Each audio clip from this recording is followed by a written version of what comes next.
একটা ছেলেই পারে একটা মেয়ের মর্যাদা দেওয়ার জন্য এবং সমাজে চলাফেরা করার জন্য মাথা উঁচু করে যেন সব কিছু বলতে পারে, এমন পরিস্থিতি একটা ছেলেই পারে সব কিছু দিতে। অপু বিশ্বাস হলো বোকা, না হলে এই ঝামেলার পরও বাচ্চা নিয়ে এত রিকোয়েস্ট করার পরে যে মেয়ে গেল না এবং যে মেয়ে কত অপমান করলো তার এই হাজব্যান্ডের জন্য, তার সাথে আবার সমঝোতা করে সে গোপনে গোপনে মানে সুন্দর মতো কাটাচ্ছিল সময়।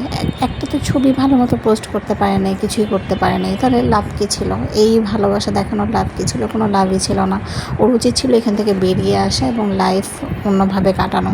সেইখানে বুবলি আরেকজনের জামাইকে কিভাবে নিয়ে আসতে হবে সেই ট্যালেন্টটা ভরপুর আছে এবং ঠান্ডা মাথায় কিভাবে সুন্দর মিষ্টি ভাষায় আর কি কীভাবে করে সবাইকে বুঝিয়ে শুনিয়ে রাখতে হবে সেটা খুব ভালোভাবে জানে এবং অন্যের বাথরুমে গিয়ে কিভাবে ধরা খেতে হবে সেটাও জানে। আর শাকিব খানও তো কম না, ওর কি কম সম্পর্ক আছে নাকি? অনেক মেয়েদের সাথে ওর সম্পর্ক আছে যতটুকু আমরা জানি।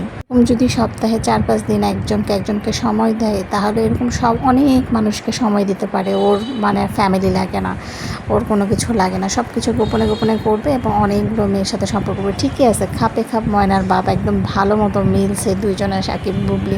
এবার এটা নিয়েই চালিয়ে যাও কয়েকদিন, কীভাবে ছবি ক্যাপচার করতে হবে সেটাও ভালো মতো মানে বুবলির কাছ থেকে শেখা উচিত। All the best Shakib Khan.